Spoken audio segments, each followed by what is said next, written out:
Welcome to the PFF Fantasy Football Podcast. I am your host, Ian Hartitz, and today we're breaking down some of the more fantasy-relevant news from the past few weeks. A lot of these episodes so far have been, positional previews, thanks to doing drafts, but now I want to take a step back and just focus on some of the specific topics, things that have been happening over these past few hectic weeks in the NFL landscape. So I brought in a very special guest to help accomplish this goal, a veteran of the game, longtime Yahoo Fantasy Sports scribe, Scott Pianowski. Scott, how's it going, man? I'm doing great, Ian. Long time no talk, right? Yeah, I was on Scott's podcast this past weekend. Awesome time talking, some fun things. We're talking carnival offenses, which was, I actually didn't know what that term was at first, but entertaining offenses, bad defenses. Scott, quick words on the pod and kind of what you guys have planned over at Yahoo for the season. You were batting leadoff for us for a new initiative for us. What we're doing is we're going 5 days a week. We're going to do 5 episodes a week all through the season. But specifically in August, what we're looking to do is we're trying to get as much talent outside of Yahoo to guest. We had Ian on. Chris Raybon was a guest Monday with Andy Behrens.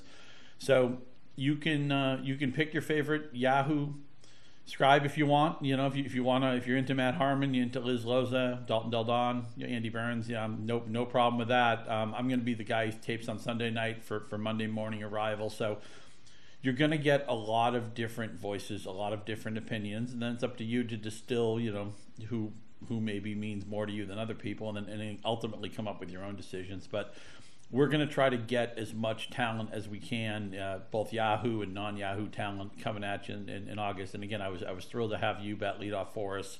I hope people go back and listen to that episode.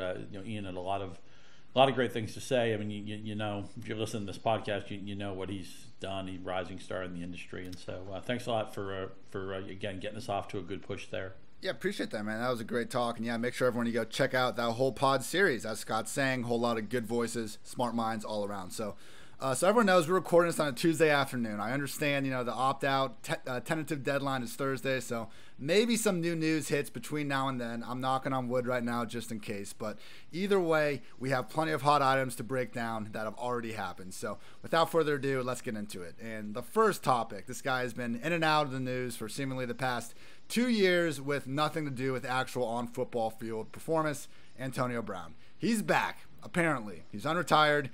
He's got an 8-game suspension. Like, this was the whole thing throughout the summer. We just didn't know how long he was going to be suspended, if he'd even be allowed to play. Already things popping up again about court cases still going on, but tentatively we're expecting Antonio Brown to be eligible to play in Week 9 of the 2020 season. Scott, what are your thoughts on just approaching AB in drafts in general, or are you just staying away? Yeah, it's not fun to say this, but I'm going to stay away. The 8 games is really a kill shot. I hate to wait that long for anything in fantasy, and it's not like he's a sure thing. He'd be going to a new offense, learning a new system, you getting familiarity with a new quarterback. There'd be other people in that offense. I just think it just takes too much time to ramp him up to a level where we could feel good about him. And then look, maybe he comes back and he's on a limited snap count, right? Or he's not running the full route tree or whatever. Yeah. It's a shame to say all these things because I thought he was easily not only on a Hall of Fame trajectory, but I thought he was going to end his career, a top 10, maybe even top 5 receiver of all time. That good. He had the most fantasy points in the 2010s from non-quarterbacks. So I don't think I need to tell listeners of this podcast that Antonio Brown was a dynamic football player, but I'm gonna be late to that story. If he has another act in his career, I'm gonna be one of the last people to jump on board just because it's just been one problem after another, and I just need to see something on the field before I want to get invested in him. It's a good point, man. I mean, we almost took for granted just how special he was. If you just want to think of the king of the wide receiver position over the past, few decades, you can make an argument it went from, Rice to Moss to maybe like Calvin Johnson, and then definitely Antonio Brown over these past, 5, 10 years. I mean, 2018 led the league in receiving scores. It's not like this dude was ever washed on field when we ever see it. I guess, the Seahawks rumors have been heating up. Like, is there a spot that he could go where, we wouldn't just be expecting he would need to be in your starting lineups if he ends up being active, is what I'm trying to say. Can you think of any spot around the league where Antonio Brown is suiting up and you just would not start him? Probably not. I just feel like it's just for a long way away from that. You want him to land. It's interesting. I mean, when the Patriots signed him last year, which feels like 5 years ago, but people thought, oh, here the Patriots go again, buying the distressed asset at a good price, and then he had a productive game in Miami. I mean, he hardly had time to meet everybody on the team, right? And he threw a big number up at Miami, but the real complicated thing here is the suspension, right? I mean, if he wasn't suspended, say he was coming off an injury, maybe a team, he could wait and see if a team had a lot of injuries at receiver. Say Michael Thomas were to get hurt in New Orleans, or Philadelphia lost another receiver, because they have all sorts of questions there with their depth. I thought maybe that's what Cam Newton was going to do before he signed with the Patriots. Maybe he's just going to wait out a team that was really desperate at quarterback and then jump in there. But the suspension, I just wonder if that dissuades anybody from even signing him right now. And look, at least we have some news on it, because he was completely uncertain for a long time, and we were all kind of flying blind on it. At least now we have a little bit of clarity. But the 8-game suspension to me is a kill shot. I won't be drafting him in best ball, and I won't be drafting him certainly in seasonal. I'm still willing to use like a late teens pick on the guy, but I remember Scott Fishbowl, I got AB in like round 10 or 11, was feeling good about myself after doing so. But if I made that same pick, this week, not quite so much. So yeah, I'm with you in general. Anything other than just the latest of round picks on AB is probably going to be a waste. I'll say this: if you were going to take a best, a fishbowl type of league where you're trying to beat a million different people and all you care about is the theoretical upside, and you don't, if the pick doesn't work out fine, you drop them, you pick up somebody else. But when you're trying to win a gigantic contest, that's the one time maybe I'd be willing to make this type of pick, where you just, what's the point of trying to come in 128th out of 1,000? Nobody cares about that. So I'll sign off at least for the spirit of why you took him in the fishbowl. All right, so only major tournaments like that do you draft AB or go 0 RB. Those are the rules, everyone. So moving on. So the biggest opt-out name we've gotten, truly, in terms of fantasy land, we've had some Patriots defenders that are maybe better real-life assets, but Damian Williams. And now, seemingly, Clyde Edwards-Helaire is locked in as the Chiefs' #1 RB. Some people are talking up DeAndre Washington, Patrick Mahomes, shower narrative back at Texas Tech. But I don't know, man. You draft CEH in the first round. Seems like he's going to be just the stud RB, future workhorse from day one. I have him as my PPR RB6. Where do you rank the Chiefs' first round back? Yeah, I think I'm just a little bit lower than you. Certainly a first round pick for me, and I'm not just talking 10, 11, or 12. I mean, you could pick him as high as 6 or 7 or 8, and I could at least see why you're doing it. I'm just a little bit nervous that Andy Reid is such a good play designer, and they have other talented guys. Remember we were excited about Darrell Williams first, second, and Washington does have talent. Darwin Thompson had a lot of buzz. If you rewind the clock a year ago, people were talking about him as this interesting stash in the Kansas City backfield. The bottom line is I get nervous when you have to buy somebody at the high end of their range, and I just feel like you're going to have to do that with CEH. So when it comes to I'm on the clock, pick 6, pick 7, I don't think I'm going to take him there. But flip side, I'm in the the Rasball League, the Rasball expert thing that they're doing. I was on the clock late in the first round when the news broke that Williams wasn't going to play, and I just auto-picked. I didn't literally auto-pick it, but I just snap-picked, snap call on CEH, just saying, okay, at least I have him somewhere. At least if he goes crazy, at least I know this is one of my teams that's benefiting from him. So I think he belongs in the first round. I don't think I'll be quite as proactive as some people, just because when somebody becomes the buzzy, shiny toy, I think I'm just wired that a lot of times the plus EV things in fantasy and in life are the boring things, and maybe it's just I'm too boring of a fantasy profile guy to take the new toy and say, okay, I'll pay whatever it takes. I don't care. So I have him a little bit lower than you, but he's certainly a first-round pick. And, I mean, when Andy Reid starts saying somebody's better than Brian Westbrook, I think we have to pay attention. That's the thing, man. I hated that comp when I heard it, and I was like, why are we comparing this rookie to one of the better running backs the Eagles have ever had? And then I find out, Andy Reid made the comparison. So I was like, okay, I guess that's a little more reasonable than at least it wasn't some random fantasy analyst like you. Well, it's funny. A few years ago, I was hearing a discussion about the Saints rookie Alvin Kamara, And so the quote that they had from Sean Payton, they were introducing him like, you're not going to believe who Sean Payton compared Alvin Kamara to. And so I'm in the car and I'm kind of thinking along. I'm like, okay, I bet Payton compared him to Reggie Bush, and I'm not sure how I feel about that. And then I hear that Payton actually compared him to Marshall Faulk. I almost drove off the road. And I'm thinking, well, don't compare anybody to Marshall Faulk. What are you doing? And look, it turns out Sean Payton, surprise, knows a little bit about football, probably more than I do. Right. And Kamara, I still don't think it's fair to compare him to Faulk. I mean, I think Faulk, at this stage would have to be the guy who did more for fantasy. But I mean, man, Kamara's obviously been a monster. Even his bad seasons are great seasons. He gets 80+ catches every year. He's part of an offense we can rely on. They've had so much continuity there, right? Peyton's been there forever. Breeze has been there forever. They've had the same offensive coordinator, who I guess is under Peyton to some degree. But so, look, I know part of our game is fantasy game is dealing with coach speak, and a lot of times they're just going to blow smoke and say, oh yeah, this undrafted receiver's catching everything in camp, and a lot of times that stuff is nothing. But there's some coaches who I think can't help but tell the truth. I don't think Andy Reid is in the business of just trying to puff up his players, and then we find out, oh, it's a big smoke screen. I think he's actually more honest than he should be sometimes. So the fact that he went out of his way to make a big deal out of Edwards-Helaire and to make that Westbrook comp, or say maybe he's better than Westbrook, I actually put some stock in that.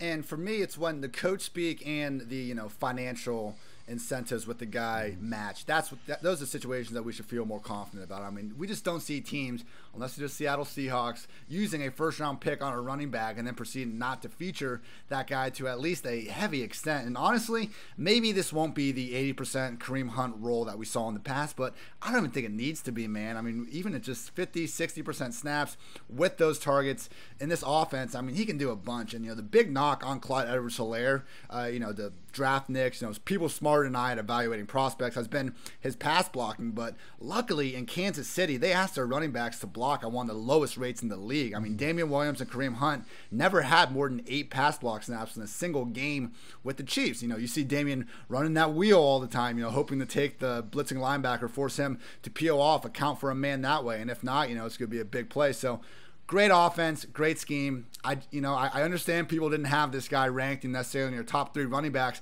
before the draft, but I think, like Kamara, when we have great coaches and great teams getting these running backs and set to feature them, pay attention, people. Do not be afraid to go after Clyde heavy and early. I want to hit 3 more really quick things before we get out of this topic. One, a lot of times teams tell us more by what they do than what they say. But when the action and the quote line up, as you say, then we really have to pay attention. One thing I love about the Chiefs is, well, we obviously want running backs in fantasy who catch the ball. I mean, there's no big secret there. But the Chiefs love to use their running backs on pass routes. I mean, we're not just talking like the dump off, the play hasn't worked out, let's just get rid of the ball. I mean, they actually use their guys on downfield routes. And that's why it's really exciting when they get somebody who can be utilized in that way. And I had a third point that escapes me right now, so whatever. I'm sure it can't be that important if I can't remember it. But yeah, good, man. I mean, that's a good audit, I think, of the Edwards-Helaire situation. Yeah, we had Graham Barfield on here a week ago, one of the best minds in just evaluating prospects, I think, in our industry, and he said he has Clyde as the best receiving back to come out since Christian McCaffrey. So truly believe we are talking about an at least above average talent in, like we've been talking about, perfect situation. I remember the third point really quick. Yeah. I think you make a great point that, look, I think we went to, there was a time in fantasy where we didn't think that much about the pass blocking skills of running backs. And I think we've gone too far where we're all in panic. Oh my God, what if this guy can't pass block? I think it's actually a lot less important than the fantasy industry has thought maybe the last few years. I think it's time to pull back a little bit on that. It's important. You can't get your quarterback killed, and God forbid somebody whiffs in Tampa Bay and Tom Brady goes down in a heap. That that guy may be sent to Siberia, but it's important. I think it's not as important as maybe we've been led to believe the last few seasons. I think that's fair in most situations around the league, with the possible exception being Tampa Bay, who we're talking about next. They finally signed a veteran running back. We were waiting for it all offseason. Thought it might be Devontae Freeman. No, it's 32-year-old LaShawn McCoy. Now, as someone that did watch, every snap of Chiefs football and everyone else around the league last year, I maintained Shady was not totally washed. Now, I know he was a healthy scratch in the Super Bowl. Wasn't like this dude deserved to be out there, but I mean, you still saw the vintage jump cuts sometimes. Like, I think he still got something left in the tank. And we're talking about a coach that, once upon a time, it took injuries to Andre Ellington and Chris Johnson before Arians would put in rookie David Johnson. Do you think McCoy can, factor in this backfield? And I don't know if he's going to be a featured guy, but at a minimum, lower the ceiling for everyone else involved? I mean, I don't blame them. They don't have an obvious answer in Tampa Bay, so I don't blame them for just adding somebody and kicking the tires and seeing if there's some tread left with McCoy. I don't blame them for doing that.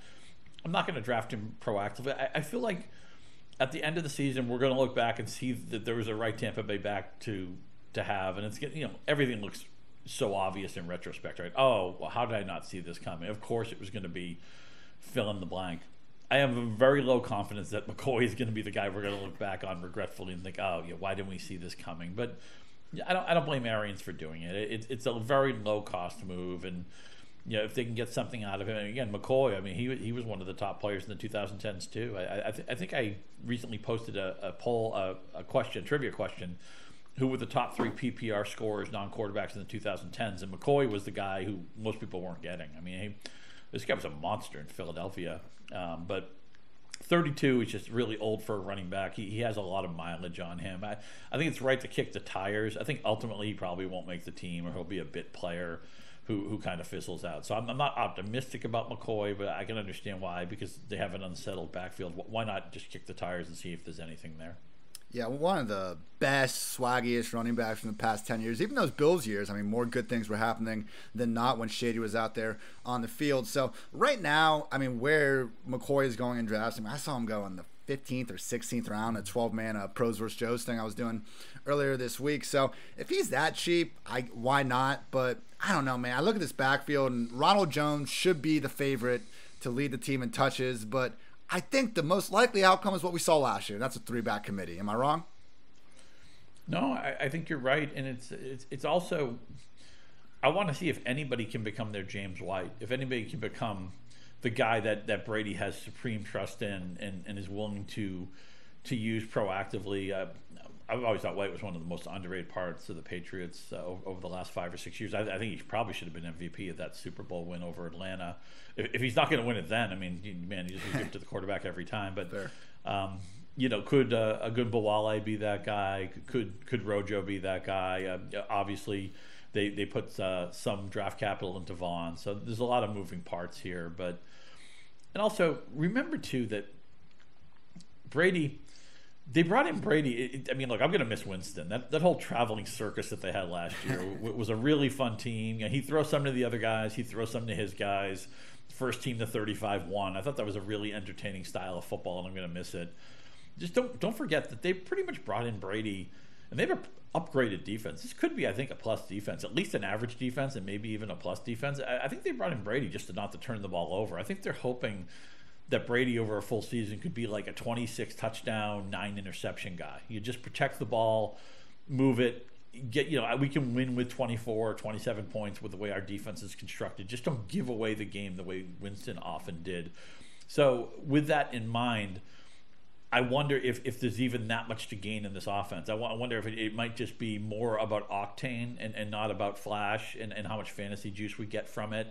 And maybe the backfield, because New England, for all the hand-wringing about, there's so many backs, you can't trust Belichick. I mean, I always think that's kind of a unfair way to frame it. But I just wonder, maybe it's possible in this backfield there is no right answer because isn't that much to mine here.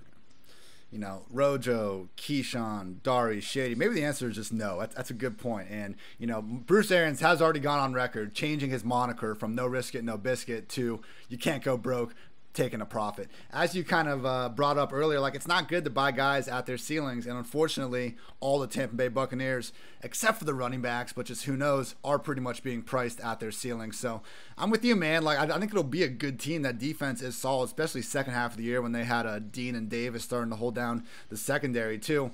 I mean, they got the pass rushers. Tampa, I think they'll be a very good team, when next season comes around, but in terms of just this fantasy football powerhouse, not so much. Now, another team staying in Florida here with quarterback situation. Tua coming in, Fitzmagic incumbent starter. Still got Josh Rosen on the roster. And surprisingly with Tua, I mean, just with this hip injury, I think a lot of us expecting him to kind of start camp on the PUP list.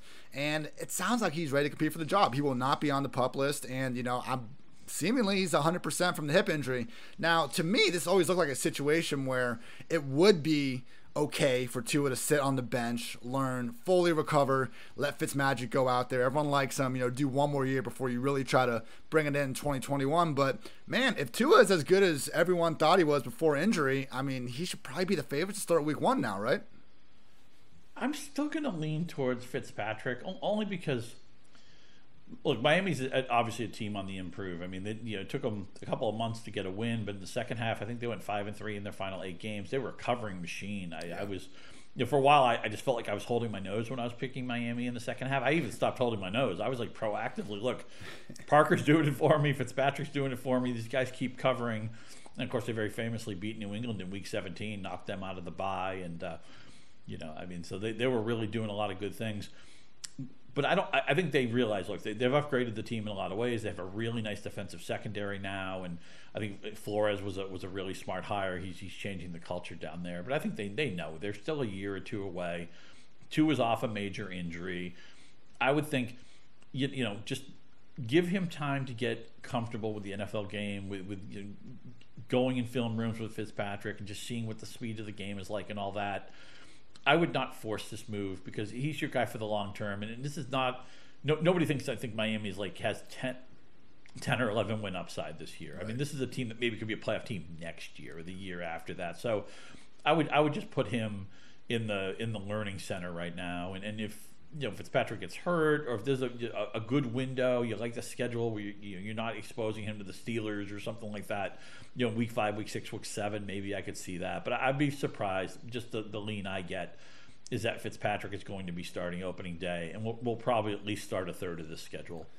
And that's interesting, man, because if we look at that and we look at Tyrod Taylor, any fantasy draft, Fitzpatrick and Tyrod are going, bottom 5 quarterbacks selected pretty much, if at all. I mean, unless you're in some deep best ball league, they might not even be going at all. And I mean, especially Tyrod, that early season schedule is looking good. And Fitzpatrick, he was the QB2 in fantasy, only behind Lamar upon taking over in week 7 last season. So, I mean, if you're going late round QB and really, really, really want to go late, these two dudes are going to be available. I still think we're going to see the rookies come in sooner rather than later. I mean, 17 of the 20 top 10 QBs drafted since 2010 started double-digit games in their first season.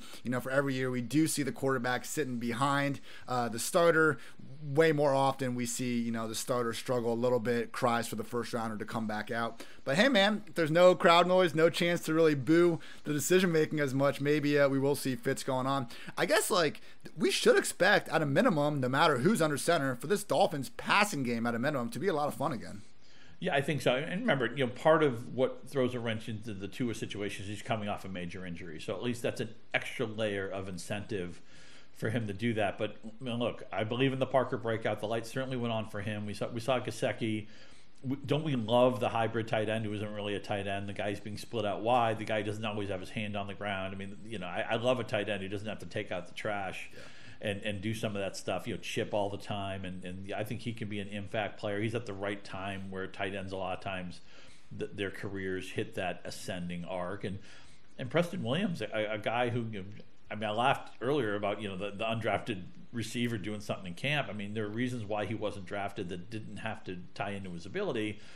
He's a pretty darn good football player for about half the season. I know all the efficiency metrics didn't love him, but I think he's an interesting guy. I'm very curious to see. I don't know how much information we're going to get from any team in August, and we're not going to have preseason games, and some teams are more honest than others. But we talked in the Yahoo podcast we did together, we talked about teams that have narrow usage, and I think this could be one of those teams where the distribution of targets is just not – it's very concentrated. There's going to be a lot of Parker games, double-digit targets. If Williams is healthy, I think he's going to grab a big share of that pie. I think Gesicki is all systems go. I think his ADP has been reasonable, in part because there's just a lot of tight ends in his bracket that I think they kind of muddle together. Some people may prefer Fant or Hawkinson or whatever it is, but I'm excited about Miami's offense. And the other great thing about Fitzpatrick, I mean, talk about a GGAF quarterback. He'll run. He doesn't care.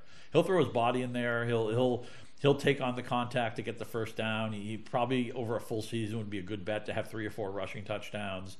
A guy, think of how well Josh McCown played at the end of his career, where you're journeyman all the way, but at some point you've seen every defense. You know all the checkdowns. You know all the hot reads, and you know how to approach playing quarterback. I think Josh McCown will be successful in whatever he ends up doing, whether it's coach, offensive guru, if he wants to run quarterback camps. He'd be a great announcer, and I feel the same way about Fitzpatrick. I just feel like they've been through everything. They've seen everything. God knows they played for like half of the league, especially in Fitzpatrick's case. So I think Miami's going to be a really fun team.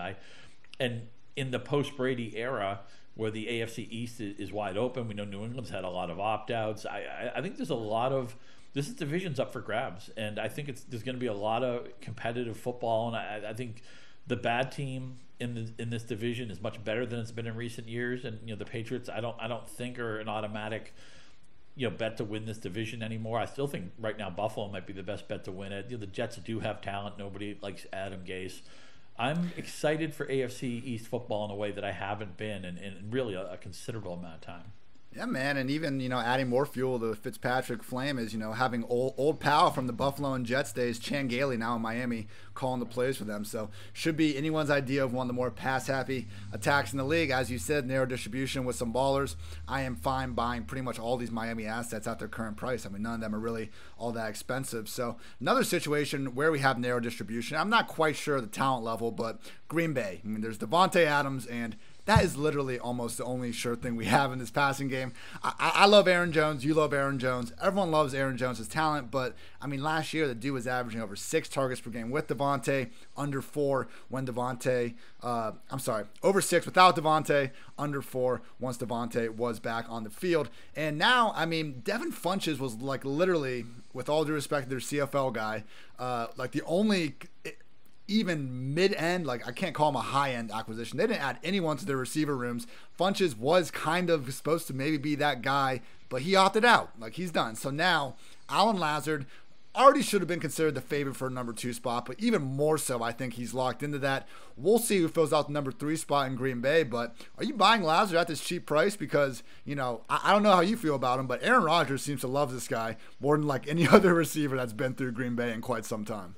Yeah, here's where I need confirmation. I need to know if he has Aaron Rodgers' cell phone number. If they're cell buddies and text buddies, then I'm all in on this guy as much as anybody can be. I mean, look, we know Green Bay had a very strange draft. They took a quarterback in round 1. They took a running back in round 2. This is a team that desperately needed a receiver in a class that was loaded with them, one of the best receiver classes we've ever seen. And they said, "No, all set. We're gonna roll with these guys." So you can say maybe they just don't understand what's going on here. It's maybe they're not doing the right thing, but maybe that's a comment on the talent they have. I think Sternberger's kind of interesting here too. I know it's been forever since Rodgers has made a tight end fantasy viable, but I like the way he popped. Made a couple of big plays in the playoffs. I think he's an interesting, just like a depth add, best ball, or maybe a what the heck final round pick in a seasonal league. But Lazard, right now he has to be there too. And I know they're going to have games. I mean, look, I think Adams is going to throw up a target total we haven't seen in a while. It used to be that guys would challenge for 200. Now it's come down to like 160, 170. I forget if it was you had the tweet that his target total could start with a 2. Yes, sir. I believe that. I think that's in play. And what we love about Adams is he's a touchdown guy too. I mean, he's for all the talk about touchdown rates and regression and everything, there's a reason why some guys can score double-digit touchdowns and some guys can't. Adams very good with the back shoulder throw, very good with contested catches, playing in space, just understanding boundaries and footwork and all that. So not that anybody's on this podcast to try to get sold on Devontae Adams. We know he's great, but I think the thing with Lazard is they didn't draft anybody, and the guy who was ostensibly his main challenger for the wide receiver 2 position is now not on the roster. So everything's falling his way. It seems like Rodgers likes him. He did pop a little bit in the second half of last season. I still think his ADP is probably outside the top 50 receivers. I think he should be going like wide receiver 43, wide receiver 45, something like that. I think there's still a nice buying opportunity here. Oh, absolutely. And that's the big thing here. The price to get the potential Green Bay number 2 option in the passing game is just dirt cheap all around. Sternberger's going outside the top 20 tight ends. I mean, I wouldn't really be taking dart throws on Valdez-Scantling or Equinemius St. Brown or Kumaro or any of those guys, but Lazard seems like that guy. And, hey, man, I'm pretty confident he's got that Rodgers cell phone number. I mean, from Matthew Berry's report from the Combine, reportedly, allegedly, Lazarus spent Thanksgiving at the Rodgers household. Wow. There you go. Forget the shower narrative. I want the Thanksgiving narrative. Okay, I want to know where everybody spent Thanksgiving. Was it with teammates? Who did the cooking? Who brought the pie? I'm going to move him up 5 spots on my list on that Thanksgiving tidbit alone. There's no other receiver. And I mean, okay, Lazard has some nice games last year. I mean, not against the best competition, but whatever. Had 3 pretty nice boom performances, but every conversation about him more or less comes down to off the field stories with Rodgers. It's too funny. But like you said, man, outside the top 50 receivers, it's just hard to find guys at that point in the draft that could literally be the number 2 option in their passing game. Cheap enough, same with Sternberger. I am all in and taking a shot there. Now, less muddled, or I should say more muddled distribution is going on in San Francisco, particularly in their backfield. Now, Shanahan hasn't always been a committee guy, but I don't really see a scenario where it's not going to be that again this year. They went ahead, they restructured Raheem Mostert's contract, so they gave him a little financial boom. Not a ton, though. Not enough that I think we should see him, pushing for 80% snaps all of a sudden. The guy went for 220 yards and 4 touchdowns in the NFC Championship game and then played only 62% of the snaps in the Super Bowl. I don't know what Mostert needs to do to get a featured role in this offense. Tevin Coleman's back. Jeff Wilson's there. We're even hearing Jerick McKinnon whispers, for the 3rd, 4th offseason in a row. So how are you approaching this 49ers backfield now knowing that Mostert, is not a holdout candidate and he's seemingly happy for the time being? Yeah, this makes me sad to say this because for several years I've been waiting for Mostert to get a step up into enough weekly volume that we could trust him for fantasy. I've always thought he had talent. I've always loved his per play metrics, and I know that can lie to you sometimes. When a guy gets 5 carries in a game, it's late in the second half, it's in garbage time, it's against tired defenders or whatever it is. But I mean, man, and look, I know yards per carry is a very misleading stat sometimes, but when you're in the mid-5s, I mean, you're doing something right.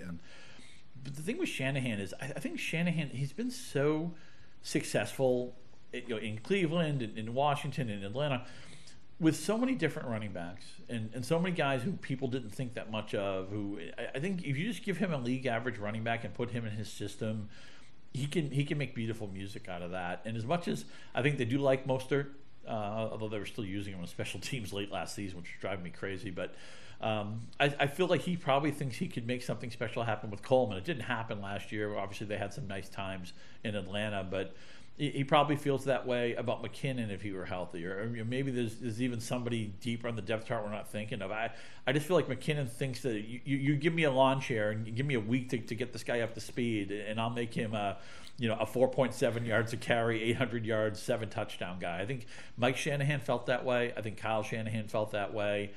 Mostert, not that much mileage, but he is kind of a sneaky old 28. It's just the type of story that unless the ADP really kind of regresses in the room that I'm in with Mostert, I just can't draft him proactively. And I hate saying that because it's been a blast of a story, and you just like to have a Kyle Shanahan back. I'm just afraid Shanahan might unveil somebody else, and maybe Mostert is just going to have too many of those games where it's like, okay, he started the game and had 8 carries, and they found something else that was working and they stuck with that. So I'm a little bit leery. Love the story that the heart in me loves Mostert. The head in me is nervous to draft him at current ADP. Yeah, I think it's a situation where we don't have too much reason to believe Mostert will be the outright undisputed number 1 in this backfield. It's probably going to be something resembling a 2-back committee with him and Coleman is going 15, 20, RBs later in a lot of these drafts, maybe a little bit shorter than that. But I think a lot of people forget, Tevin Coleman in week 1 last year suffered a pretty nasty sprained ankle, and the guy kept playing through it. Credit to him for being tough, but did not look like the same guy we saw in Atlanta. I mean, there were a lot of people, including myself, that were very excited to see what Tevin could do as the potential full-time lead back with Shanny. I mean, some of the efficiency things he did during that Super Bowl run were just awesome, and his extra ability as a receiver. So maybe we get more of a healthy version of Coleman. Jeff Wilson is maybe that wild card you were alluding to. I mean, 5 touchdowns and only 30 touches last year. They did feel the need to re-sign him. Man, maybe Jalen Hurd gets some touches as well, man. I don't know what Shanahan's going to do with that. The thing that I am confident in, though, is I'm not sure who it's going to be in this offense, but Shanahan will put up points. And, I mean, other than Kittle, all these dudes are, you don't have to use a top 3-round pick to get anyone in this offense other than Kittle. Jimmy G's a solid late-round quarterback, I think, this year. I mean, at the end of the day, if you're taking a shot on someone, might as well be someone from a good offense like this. Yeah, I think Andy Reid has earned the right to be on his own pedestal as far as offensive designers, but I think Shanahan's the number 2 offensive designer in the league right now. And I actually think, I was telling my colleague Frank Schwab this privately, I think Mike Shanahan should be in the Hall of Fame. I think there's an excellent chance when Kyle Shanahan retires, we're going to look at him with more reverence than we do Mike Shanahan. And that's I'm a huge Mike Shanahan guy, so I'm making that's more of a comment about how much I admire Kyle and where I think his story is going to go. I think right now he's the best offensive designer in the NFC, and I just want to take shots with players who are tied to him.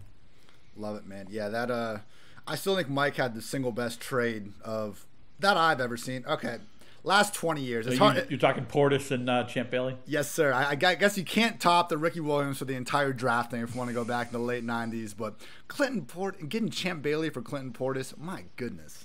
Well, I think the gold standard of NFL trades is the Herschel Walker trade, where Dallas basically stocked their team for the next few years. Although Herschel Walker, I think, is grossly underrated. I think even if you ignore his USFL time, I think he has a Hall of Fame case. And if it really truly is the Pro Football Hall of Fame, and you add in his USFL numbers, which are just sick, they just don't even. You'll look at them, they don't even make sense. That's how good they are. I know they played 2 extra games in the USFL. I think Herschel Walker's a little bit misunderstood as a guy. Could have won a Heisman Trophy as a freshman. Finally won one, I think, as a junior. But it's just a fascinating. He's an Olympic bobsledder, I want to say. Him and Sam McGuffey, yeah. Right. So, but give credit to Dallas. They realized you can't be sentimental about the past. You got to live for the future. And they saw Minnesota. They kind of sweet talked them into a deal that ended up setting up a Dallas dynasty for like the next 8 years. Speaking of Vikings running backs, Dalvin Cook, a whole lot of unrest this whole offseason, reported to training camp. Now, we're getting rumors that he was going to report and everything was good, and then we had his agent kind of coming out and releasing statements contradicting Cook's plans. He reported the new CBA. Like, I've always been on the stance that Dalvin was going to play week 1 this whole time. It just with the new things did in the CBA and the Vikings' history of signing, their kind of players that were on the verge of holding out before the season. I've maintained Cook as a top 5 fantasy back. Do you have any reason to be concerned about this, or can we, once again fire him up as one of the more talented backs in the league, as the Gary Kubiak's RB1? Because I just feel like, people are drinking the Clyde Edwards-Helaire Kool-Aid and maybe, Joe Mixon going ahead of this guy, Derrick Henry, when, there were not 3 better fantasy backs than this dude when he was right in 2019. Yeah, he's a top 5 player. And unfortunately, as far as the holdout goes, he just doesn't have a lot of leverage. And I realize it's a frustrating time for these first-year backs, these first contract backs, when they realize the NFL is starting to see the fungibility of running backs. There can be 2 different things that can be true. Running back can be highly fungible, and yet the high-end running backs can still be very valuable. Of course, these guys are most valuable in their first contract when they're, relatively speaking, not making that much money. But I think Cook's ultimately going to realize, look at the guys who have held out. Did do anything really good for Le'Veon Bell? Probably not. And your biological clock is ticking. You only have so many years where you can play football. I think Cook's not a risk to hold out at all, and I think he's a very safe pick. Whether it be you want to pick him 3rd, 4th, 5th, whatever it is, I think he belongs there and will stay there for the rest of draft season. Yeah, I have an article coming out Thursday where I took the top 5 players at each position, ADP, and just tried to figure out their worst case scenarios, like not injury or anything like that, but just with 16 games, how could these guys bust? And with Cook, it was really hard to figure out a way, man, because, if the Vikings get less positive game script, well, he could very well finish second on this team in targets behind Thielen. And, the things he can do as a receiver, they already get him the screens. But, honestly, if the Vikings are a worse football team this year, he's just going to get more targets. And, there's no digs to stretch defenses downfield. So, I guess you could argue maybe his efficiency will take a big cut, but man, if we really want to sit here and rank the top 5 players in the league with the ball in their hands, Dalvin Cook would be in that discussion. I'm with you, man. I have him as 5th, but hell, 4th or 3rd. We could talk about it. Yeah, you can't pick Cook too early for me. I think a lot of people feel this way, and it's not really a hot take. It's just kind of an obvious take. But Adam Thielen is going to get peppered and peppered and peppered, and he's going to have an insane amount of opportunity this year. I know he was hurt last year. I mean, I get it. People get nervous. He's finally, I think he's in his age 30 season, so that makes people a little bit nervous too. But Adam Thielen's been, I think, a value at ADP the entire draft season, and I'm certainly one of the people who believes in that. Thielen last year was his first time in his career he missed games due to injury and was healthy enough to come back and roast Marshawn Lattimore in the NFC divisional round. Did some good things. Wild card, and then some good things against the 49ers as well. Myself and the PFF projections have Adam Thielen as our PPR wide receiver 6. I am fully on board with you there, man.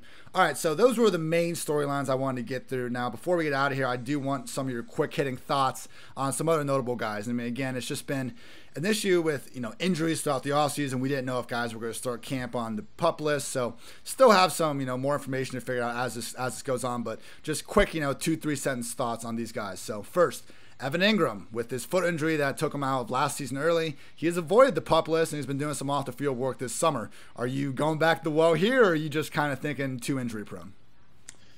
Worried about the injury-prone. Checkered history with Engram. He's just been hurt too many times for me. It's kind of a crowded usage tree there. If I'm buying, I think I'd like to wait maybe another round and take Tyler Higbee, who I know is kind of polarizing. Not everybody is a Higbee believer, but Engram is reactive, not proactive pick for me. For Engram, since entering the league, 2 concussions, bruised rib, multiple sprained knees, 2 hamstring injuries, and that IR-worthy foot injury. Anyone's idea of a top 5 tight end when he's healthy, but yeah, man, this is why I think just more and more, if I don't get one of the top 3 tight ends, I am waiting until double-digit rounds for sure.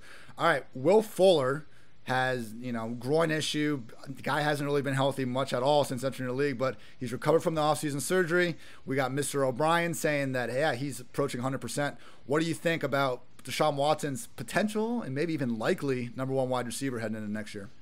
I mean, it's a play-to-win pick. If you could somehow get 13 or 14 healthy games out of Fuller, I mean, he could be like wide receiver 11. I mean, he's that good. Or, he's the kind of guy who wins a DFS week for you. You catch him in the right week, he scores 37 points. I mean, he has that kind of upside. So as long as you have a base of receivers in front of him, he's a great pick once you don't need him. Once it's like, okay, if he works, great.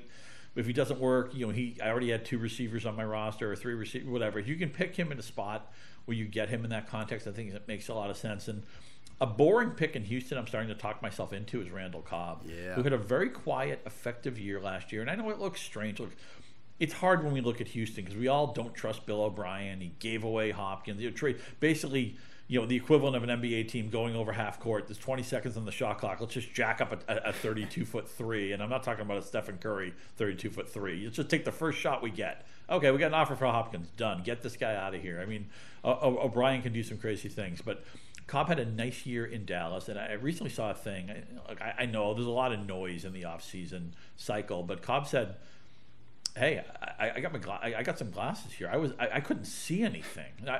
Last I checked, I'm not a receiver coach, but I think being able to see the ball and having good vision maybe is part and parcel of being a productive NFL player. The fact that he was productive as he was last year and he couldn't even see. Well, he's Houston now. Apparently, they have good optometrists in the Houston area. I guess he'll have some new contacts or goggles or whatever he's going to be sporting. So I think Cobb's a very boring. The room's going to let you have him. Maybe he's got like a 70, 850 and 6 season percolating under the surface. You can get it at a really nice price. Yeah, I mean, the drops were a problem last year, but in fantasy football land, I mean, unless they're taking you off the field, it's really not that big of a deal if you can get the production. If you can get the production around it. And yeah, man, they gave the dude $18 million guaranteed dollars, and everyone wants to look at this offense and go, "Oh, Fuller's gonna get hurt, Cook's gonna get hurt." Like, if you believe that, then you better be signing up for Cobb. I mean, we've seen Kiki Kuti get those just random 10, 12 target games when everyone else has been hurt in this offense. That could easily be Cobb in 2020. I'm with you, man. All these Texans wide receivers, I mean, we talked about wanting to avoid buying guys near their ceiling. Well, all the Texans wide receivers are near their floor, in my opinion. Great point. And Deshaun Watson can drag people. I mean, he took Darren Fells, who nobody had any opinion on, and made him a viable streaming tight end or a DFS guy, or even some people might have played in seasonal when they were in a pinch. So I mean, Watson is a special talent. It's frustrating to see him tied with O'Brien at times, but yeah, I think there's buying opportunities in Houston, and I think we need to be open-minded to them. Another kind of wide open offense that we don't really know what the pecking order is going to be is out there in Las Vegas with the Raiders. Darren Waller, undisputed number 1 last year, but they drafted 3 pretty high-end pass game targets in the top 3 rounds, one of which was Bryan Edwards, who was dealing with a foot injury, but he's reportedly ready to go for camp. Looking at the 3 wide receiver sets, it seems like Henry Ruggs, Tyrell Williams, and Hunter Renfrow should be starting out with that. But I don't know, man. I know some people are really high on Edwards. Like, do you think this guy can make a serious impact in 2020? Well, when I think rookie receiver, and when I think somebody who wasn't drafted quite that early, and now he's dinged up, and there's going to be less amp-up time in 2020 with the challenges that these teams face, I think he's somebody who he's going to have to play his way onto my roster. I probably won't draft him proactively in August. The guy who I have a lot of shares of, and I know this is a kind of a low return player, but I love the way Hunter Renfrow was cooking at the end of last season. And life in the slot's good. I mean, you have the more defined, easy throws. A lot of times you have the lesser coverage, and you don't have as many explosive plays a lot, or the path to the touchdowns. But I think Renfrow has an excellent chance. Waller will lead this team in catches, but I think Renfrow could maybe in a full season challenge for like 75 catches. I have a lot of him as like a wide receiver 5 on some of my best ball and seasonal teams. Yeah, and adding someone like Ruggs on the outside, I mean, if those balls aren't going to him, it's at least going to make things easier for Renfrow and Waller in those more intermediate areas of the field for sure. All right, moving on to Philly. Alshon Jeffrey, perennially banged up, it seems like, the last few years. He will be starting off on the PUP list with a foot injury.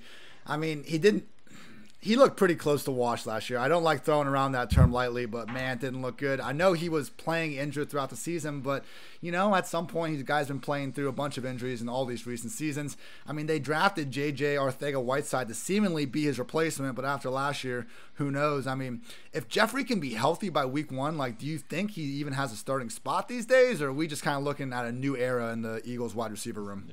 He's might as well be off my draft board, and he's available really cheaply. So if you want to talk yourself into Jeffrey, it's not like you have to pay a premium to do it. But I'm just afraid he's got, his body feels like it's like 5 or 6 years older than it is, and the way they've drafted the last couple of years, I think, speaks to what they know about what Jeffrey probably can't do anymore. And they're going to be proactive with 2 tight end sets. I mean, we know how important Ertz is. They want to get. They want to get the 2 tight ends on the field. They want to get Dallas Goedert on the field a lot. So Jeffrey is somebody I'll probably go through the entire draft season without having any shares of him.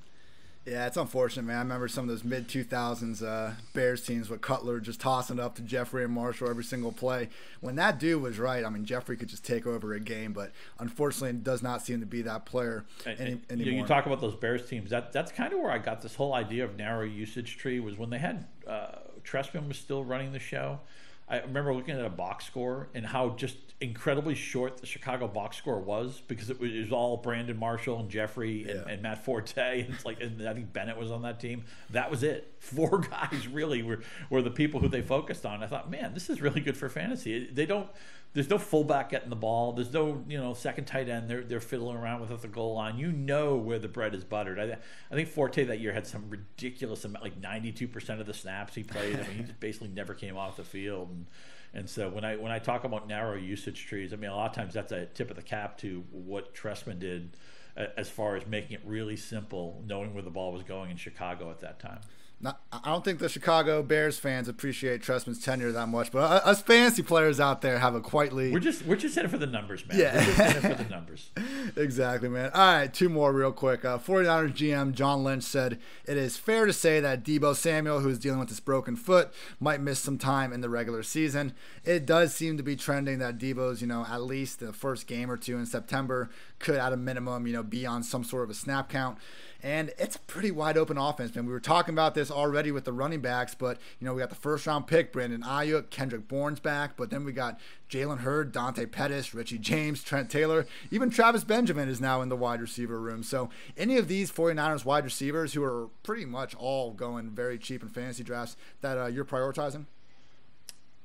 I hate saying this. I'm just not going to draft Debo, who's one of my favorite players. It would have been one of my heaviest investments, I think, in a regular season. But I just injury optimism is so many times not proven to be your friend when it's in a long-term injury. So I can't get involved there. Kendrick Bourne interests me. I think if there's like a sneaky 7-touchdown season from one of these guys, I think it might be him. He's been somebody I've been getting. It's like a wide receiver 6 in best ball. And look, I know it's so convenient to throw out best ball because you make those late best ball picks. If they don't pan out, I mean, it doesn't hurt your team. Right. It's a lot more difficult in seasonal. Somebody actually you have to have a level of confidence to trust somebody in seasonal because the opportunity cost, you're playing them over somebody else. Bourne's a guy in a seasonal league I might be thinking of drafting in the final round. Hurd is intriguing. The thing that makes me nervous about this receiver group, though, is that I think they're always going to have a rushing component. And I think Garoppolo, I think it's time to accept that Garoppolo, and not everybody agrees with me. I know there's some big Garoppolo fans out there. I know Evan Silva likes him. I know Daldon, my colleague, likes him. They're really smart guys. But I'm starting to think that maybe Garoppolo's closer to being good to pretty good rather than like MVP candidate good. I think he's just another quality. Maybe he's more of a Kirk Cousins type. Solid. You can go to the playoffs with him. Obviously, they went to the Super Bowl. If they play one more good quarter of football, they'd be running a parade. But I'm starting to think that maybe he's not so much a game changer for fantasy as he is just a good, solid starter that you can hang your hat on. It's definitely a situation where if Jimmy G's play caller was not Kyle Shanahan, I would be significantly lower on the guy. So I think you're onto some good points there for sure. All right, last one. Sony Michel. Man, he's had these chronic knee injuries, but now it's a foot that's keeping him uncertain for the start of football activities, starting off on the pup. Apparently had foot surgery in May. And I mean, look, I think generally we overuse the term injury-prone players. I don't think we should fade James Conner this year just because you're assuming he's going to get hurt. But when it's a situation like Debo or Sony and they're entering the season hurt, that's a completely different story. This is always an impossible backfield to kind of figure out. And as you were saying before, it's not like an indictment on Belichick or anything. It's just been hard to figure out. But if Sony's hurt, we seemingly only have 3 backs in White, Burkhead, and Damian Harris. I mean, Cam under center, man, he's going to steal those goal line carries. But anyone here you're taking a shot on? I mean, you hit a lot of things that I want to react to there. I just want to say really quickly, I think Connor's a great guy to target this year. I think he's an excellent chance to smash what his ADP is right now. And you talk about the difference between I think somebody's going to get hurt and somebody's hurt already. I get nervous when somebody's hurt already. The idea that somebody's going to get hurt, that's a different story. I do think that card is overplayed. The problem that I have with the New England offense is that, I mean, look, they've been just bequeathed double-digit wins for so many years in a row, and for the first time, I think their win total over/under is 9.5. So they're not even expected to get to that double-digit in what would be a regular season for them. And why do we care about that? Because we love teams. We love the frame of rushing production is correlated to winning the game. The positive game script, running over the tired defenders in the fourth quarter, working on the clock and all that. Every time one of those old school media persons tells you that garbage stat about, the Rams were 17-1 when Todd Gurley had this many touches. They're not winning because he's getting the touches. He's getting the touches because they're winning. Right. I'm just worried that the Patriots might just be like an 8-8, 9-7 team. I mean, Belichick's too good for it to be a full tank. I don't buy this. Secret. Oh yeah, they really want Trevor Lawrence. They want to go 3-13. They've had a lot of opt-outs on defense. They've lost some personnel on the offensive line. I just don't think the offense is special anymore. And by the way, they added a running quarterback in Cam Newton, a double-edged sword. It could help some of the runners maybe with lanes, but Cam may run 5 or 6 of those touchdowns in himself. So I'll take James White at the right price. I think I'm out on. I think I'm out on Michel. As a Patriots fan, I just wish they had liked Nick Chubb a little bit more. I know Michel was better at Georgia, at least statistically speaking, so maybe it's understandable that they took Michel, but I just think obviously Chubb has turned into a much better pro, in part because he's healthy. But Sony Michel, the price is coming way down. I was in an industry thing this weekend, and you get him. I think he went for the minimum on a bid, but I'm not going to be on Sony Michel this year. And I think the Patriots backfield, there's usually a right answer here. I'm not sure there's going to be a right answer in the Patriots backfield in 2020. Yeah, having Cam there, I cannot be higher on this dude in fantasy, but yes, it hurts the running backs all their upside, all their floor equally. And I mean, last year was the year everything should have been fine for Sony with that schedule, with that defense, with the leads they got out to, but just did not quite work out. I am with you. If you want to take a stab at New England, and I know this guy was awful last year, but in 2019 was a great rookie receiver class. N'Keal Harry was hurt. We didn't really have a chance to show what he could do. They need him to play. If he shows anything in their practices, if he's at all ready just to deserve a spot on the field, they're gonna use him. They're gonna try him, and there's plausible upside. The price is right. If it doesn't pop in a couple of weeks, you can easily cut him. I think once you've started to score away your starters and you're just looking for upside bench guys, I think N'Keal Harry is somebody to put a star next to. Not even that I'm predicting he's going to be good. It's just that the setup is obvious that he could be. I can see a very easy scenario where the season ends and he led the team in targets or led the team in touchdown catches. I think that's in play for him.